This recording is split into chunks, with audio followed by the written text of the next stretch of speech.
Ma vi chiudete dentro? Certo, tutta la notte per Castelfranco. Come in conclave? Più o meno, un po' meglio.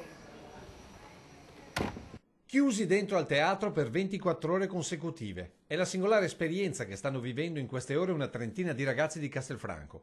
24 ore filate per replicare un metodo che molte multinazionali mettono in atto per i loro dirigenti. Solo che qui ci sono studenti, il committente è il comune e le idee sono per la città. Siamo una trentina di ragazzi capitanati da un gruppo di 5-6 volontari che hanno organizzato l'hackathon.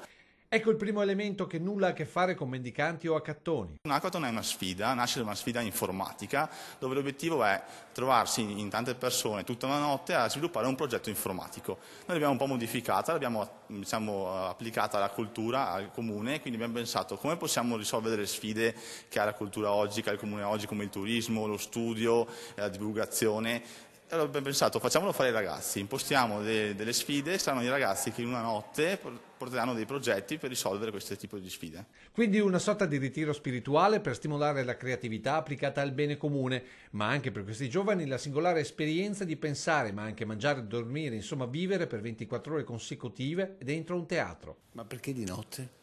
Perché diciamo che l'hackathon, dal termine hack, quindi hackerare, è una cosa che è molto legata agli sviluppatori. Gli sviluppatori di solito di notte si danno da fare più che di giorno, perché sono persone di solito un po' asociali. Per ribaltare questo tipo di concetto sono sfide che durano 24 ore.